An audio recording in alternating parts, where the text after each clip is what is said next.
Hey guys, how you doing? Welcome back to my channel R talks. भाई channel पे नए हो तो पहले चैनल को शेयर करो, सब्सक्राइब करो, बेल आइकन प्रेस कर दो ताकि नए वीडियो का नोटिफिकेशन मिल जाए। वीडियो को लाइक कर दो।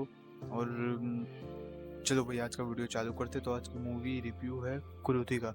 सबसे पहले भाई बता दूं, मैं आज तक कोई मलयालम मूवी नहीं देखा हूँ। ये मेरी पहली मलयालम मूवी है। तमिल, तेलुगु, कन्नड़ सब देखा हूँ बट मलयालम नहीं देख पाया। पृथ्वी सुकुमारन का नाम बहुत सुना था तो मैं सोचा कि इसी मूवी से स्टार्ट करते हैं। फिर अपना कोशियम 9 और द कोल्ड केस वगैरह देखूंगा। तो ये स्पॉइलर फ्री रिव्यू रहेगा। तो चलो भाई चालू करते हैं। तो कास्ट में इसके पृथ्वीराज सुकुमारन, रोशन मैथ्यू, मुखिया, शिंदा एसेट्रा। तो बहुत लोग हैं। मूवी चालू होता है रोशन मैथ्यू से, जिसका मूवी में नाम इब्राहिम, लोग इसको इब्रू बुलाते हैं। तो यहाँ से मूवी चालू होता है और दिखाते हैं कि वो कैसे अपनी बेटी को समझा रहे कि भले अपन बकरी पाले लेकिन उसका बलि देना ज़रूरी है। ऐसा ऐसा हमारे रिलीजन में ऐसा होता है। इन लोग एक्चुअली मुस्लिम है। तो वो समझाता है और वो एक्चुअली फ्लैशबैक रहता है। फिर एक थोड़ा सा आगे जाके फ्लैशबैक होता है, यानी कि लेट्स से कि अब ये से चल रहा है अगस्त, तो फ्लैशबैक होता है फैब का। और लेट्स से कि मई या जून का एक और फ्लैशबैक होता है जिसमें लैंडस्लाइड हुआ था उनके गांव में। वहाँ पे उसकी बीवी और बेटी दोनों मर गए। बहुत लोग मरे लेकिन उसकी बीवी और बेटी मर गए। फिर स्टोरी कंटिन्यू होता है आज से। तो इब्राहिम उठता है, रेडी वेडी होता है, अपने काम पे जाता है। फिर वहाँ पे कुछ कलीग्स है, जैसे कि एक वो करीम है, फिर एक दो औरतें। उन लोग बात करते कि रात को यहाँ पे कॉप्स आए थे पकड़ने एक लड़के को जिसने एक शॉपकीपर का मर्डर किया था। फिर पता नहीं उन लोग कैसे गए क्योंकि ब्रिज तो बंद है। उन लोग अभी भी लड़के को ढूंढ रहे हैं कि वापस चले गए, कुछ पता नहीं है। फिर उसके बाद ये सब उन लोग का बातचीत होने के बाद, क्योंकि छोटा सा गाँव में ज़्यादा लोग रहते नहीं हैं, फिर इब्राहिम जाता है दोपहर को मस्जिद, नमाज पढ़ने के बाद निकलता है। वहाँ एक बूढ़ा चाचा बैठे रहता है, उसके साथ लाइव डिस्कस करता है कि मूव ऑन नहीं कर पा रहा हूँ, अपनी बेटी के बिना कैसे ज़िंदा रहूँगा, वगैरह वगैरह। उसका माइंडसेट अभी ठीक नहीं है क्योंकि भले 1 साल होने वाला है सब हुए, लेकिन अभी भी उसका माइंडसेट ठीक नहीं है। लेकिन फिर भी वो थोड़ा देर बातचीत करता है, फिर वापस घर जाता है। और घर जाते टाइम उसको रास्ते में मिलता है प्रेमन, जो कि एक कैरेक्टर है। सुमू उसका भाई है। वो बोलते हैं कि मेरी बहन तुम्हारे घर लंच लेके गई है, जाओ देखो वगैरह वगैरह, खा लो। तो जाता है, बोलता है ख्याल रखो करके, और चल देता है। फिर वहाँ जाता है वो। तो उसका एक भाई है, उसका नाम है रसूल, और उसका बाप है, उसका नाम है मूसा।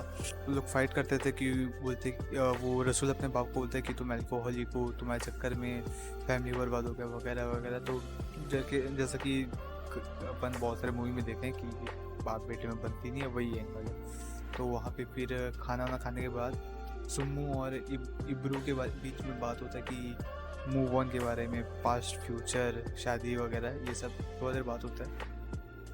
फिर वहाँ पे एक, मेरे को पता तो नहीं क्योंकि मलयालम पता नहीं, लेकिन बहुत अच्छा गाना आता है, वो गाना अच्छा है। और उसके बाद फिर रात हो जाता है, और रात को जब डिनर का टाइम होता है तो उसका बाबू उसको टोंटा मार के बोलता है कि साले तू उस वो औरत से इतना खाना मांगता है, इसे तू शादी कर ले, उसका फ़र्ज बन जाएगा।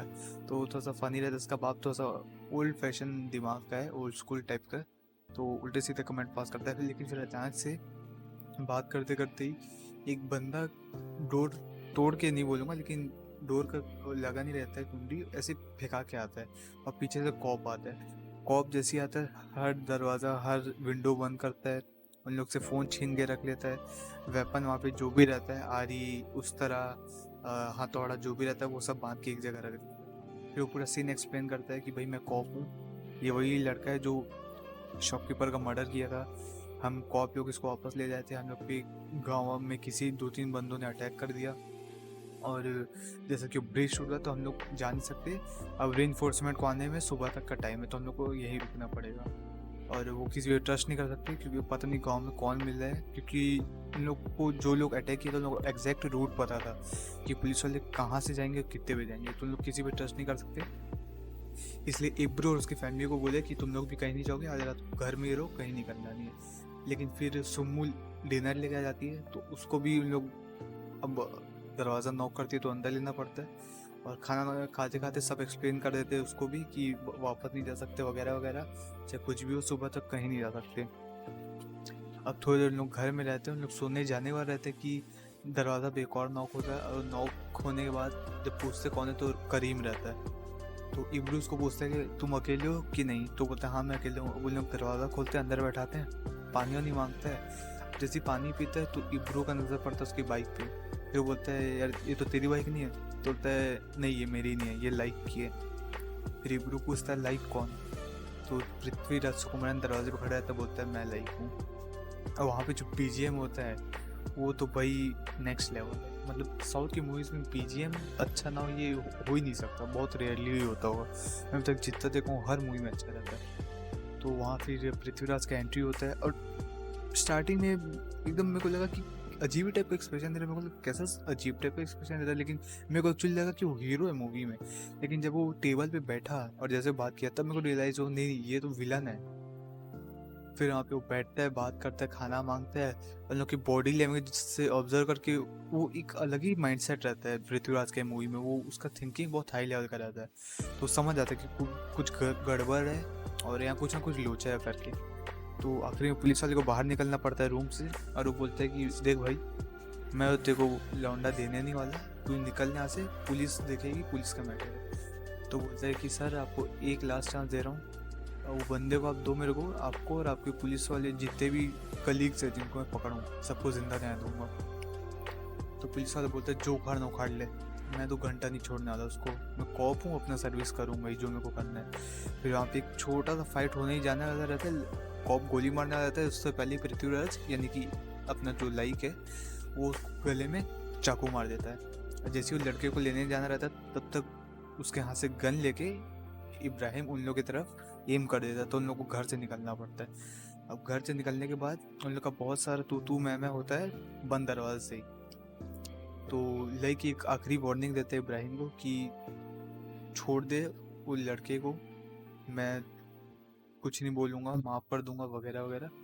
तो वो नहीं मानते क्योंकि कॉप मरने से पहले जब लाइक उन लोग बाहर गए थे, जब इब्रू गन इन करके भगाया था उन लोग को, तो कॉप कुरान मंगवाता है और इब्राहिम को बोलते हैं हाथ रख के कसम खा कि कुछ भी हो जाए, चाहे कुछ भी हो जाए, तो बंदे को सिर्फ कॉप्स को ही हैंड ओवर करेगा और किसी को नहीं। और वो कसम खा लेता है, तो उसको कसम निभाना पड़ेगा।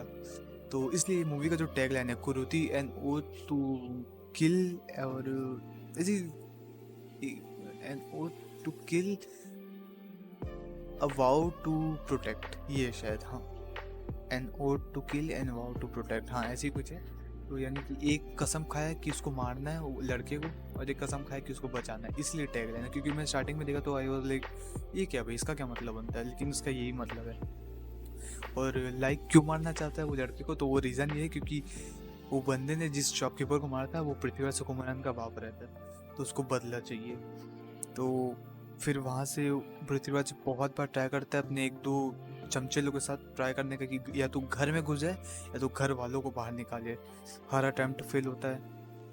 फिर अचानक से उन लोग को स्ट्रीट में देखता है कि प्रेमन है वहाँ पे, यानी कि जो शुमू का भाई रहता है। तो लोग उसको पकड़ने की कोशिश करते हैं लेकिन वो भाग के इब्राहिम या इब्रू बोल सकते, इब्रू के घर में आ जाता है। और वहाँ उसके पैर पे जब ध्यान जाता है तो देखता है कि इसके पैर में तो सांप काट लिया है, अब उसको जल्दी हॉस्पिटलाइज करना पड़ेगा, उसको परफेक्ट ट्रीटमेंट चाहिए वरना मर जाएगा।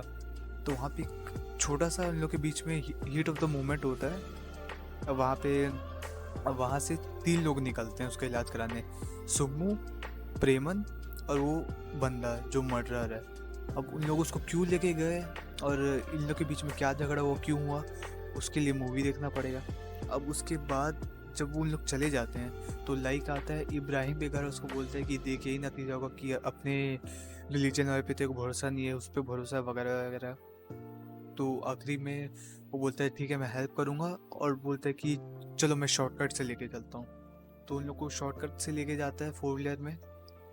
हालांकि पृथ्वीराज को भरोसा नहीं होता है, इसलिए जो इब्रू का बाप है वो बोलता है कि ड्राइव मैं करूँगा, चाहे कुछ भी हो जाए मैं तुमको वहाँ तक पहुँचाऊँगा। तो अब वहाँ तक उन लोग पहुँचते हैं टाइम पे कि नहीं पहुँचते, उन लोग पहले पहुँचते कि नहीं। फिर वो हीट ऑफ द मोमेंट घर में क्यों हुआ था कि अपना प्रेमन, सुम्मू और वो मर्डर, तो जो ये दोनों है वो मर्डर को अपने साथ लेके क्यों गए, उसको छोड़ के क्यों नहीं गए। तो ये सब जानना है कि कौन मरता है कौन बचता है, क्यों मरता है क्यों नहीं मरता है, तो उसके लिए देखना पड़ेगा कुरुति। तो भाई ये मूवी का भाई अगर मैं 4-5 प्लस पॉइंट की बात करूँ तो वो ये है कि इसका बीजीएम बहुत अच्छा है। पृथ्वीराज सुकुमारन तो भाई सल्यूट है भाई, वो बंदा एज एन एक्टर एपिक है। मैं ये मूवी देखने के बाद पृथ्वीराज सुकुमारन के ऊपर थोड़ा रिसर्च किया तो मेरे को पता चला कि बंदे के पास 30 से ज़्यादा मूवी है गाइस, कैन यू बिलीव, 30 से ज़्यादा मूवी। मतलब आई थिंक बॉलीवुड में भी अक्षय कुमार के पास अराउंड 20 मूवी है इंक्लूडिंग वेब सीरीज, और उसके पास 30 मूवी। और मैं थोड़ा और रिसर्च किया तो मेरे को पता चला है कि क्रूथी की शूटिंग मात्र 24 या 28 दिन में कंप्लीट हो गई, विच इज़ ह्यूज थिंग। तो अब तो भाई मैं सोच रहा हूँ कोल्ड के साथ अपना क्वेश्चन सब देख देख के पृथ्वीराज सुकुमारन की फिल्मोग्राफी का रिव्यू करूँगा, तो धीरे धीरे करके सब डालूंगा मैं। और वापस मूवी पे आते हैं। तो मूवी का प्लस पॉइंट ये कि सबका परफॉर्मेंस एक्टिंग सबका अच्छा है, और पृथ्वीराज सुकुमारन का स्पेशली, और इब्राहिम का, और मूसा जो इब्रू का बाप है, मूसा इतना अच्छा परफॉर्मेंस दिया। स्टार्टिंग में आपको लगेगा कि क्या बेवड़ा है करके, लेकिन जब तक मूवी खत्म हो यू विल लाइक यार ये बंदा कितना एक्सपीरियंस है, कितना नॉलेजेबल बात करता है, तो वो है। और बाकी सब लोग ने अच्छे परफॉर्मेंस दिया है। रसूल जो उसका भाई था उसने भी अच्छा परफॉर्म किया है। और कई लोग को शायद पसंद ना आए क्योंकि ये रिलीजियस मैटर है, हिंदू मुस्लिम लड़ाई झगड़े दंगे फसाद, तो लेकिन उतना होना नहीं चाहिए क्योंकि फिक्शनल स्टोरी है। बाकी अब सबके अपने अपने डिपेंड होता है, भाई किसी को पसंद आती किसी को नहीं, लेकिन मूवी फिक्शनल स्टोरी है, स्टोरी रियल कुछ नहीं है, लोगों ने सोच के बनाया है, पूरी फिक्शनल है। मूवी बहुत अच्छी है, कंटेंट भी अच्छा है, स्क्रीन प्ले अच्छा है, डायलॉग्स बहुत अच्छी है, प्लस पॉइंट है। डायलॉग्स स्पेशली मेंशन करना चाहूँगा, डायलॉग बहुत अच्छे हैं, स्पेशली जो मूसा डायलॉग बोलता है और जो पृथ्वीराज बोलता है वो डायलॉग तो बहुत अच्छे हैं। और बीजीएम तो बहुत अच्छा है। ये मूवी में टोटल मैं जहाँ तक देखा 3 गाने, एक स्टार्टिंग में 20-22 मिनट के बाद में जब वो घर वापस आता तो अपने वाइफ और बेटी को याद करता है, वो गाना भी अच्छा है। एक फिर गाना है वो जब उन लोग गाड़ी निकाल के पीछा करने जाते हैं शॉर्टकट रूट से, वो गाना अच्छा है। और एक मेन गाना है कुरूथी जो टाइटल ट्रैक है, वो भी बहुत अच्छा है। और सबका परफॉर्मेंस अच्छा है, सब कुछ अच्छा है। तो ओवरऑल ये मूवी को मैं दूंगा 4 आउट ऑफ 5। और एक इसलिए काटूंगा क्योंकि मूवी 2 घंटे की थी लेकिन 1.5 घंटे की भी हो सकती थी, और स्टार्टिंग के 15-20 मिनट में थोड़ा बोर लग सकता है। मतलब मेरे को उतना बोर नहीं लगा लेकिन थोड़ा सा डर लगा था, तो इसलिए 4। अदरवाइज अगर ये छोटा मोटा छोड़ दें तो 4.5 दे सकते हैं आराम से। तो मूवी मस्ट वॉच है, जाओ जाके देखो भाई, बहुत अच्छी मूवी है, एंजॉय करो, मज़ा आएगा। और ज़्यादा सोचो मत, फिक्शनल मूवी है, और बस इतना ही है। और एक और चीज़ कि बी रेडी, कल या परसों तक तो मैक्स टू मैक्स मैं भूज नेत्रिकन जो मूवी आ रही है नयनतारा की, वो शेरशाह, वॉट इफ का फर्स्ट एपिसोड, और किसिंग बूथ 3, ये 5 रिव्यू कल या तो परसों तक मैं अपलोड कर दूंगा। तो चैनल सब्सक्राइब कर लो, वीडियो लाइक कर लो, शेयर करो, बेल आइकन प्रेस करो, और see you soon. Thank you for watching.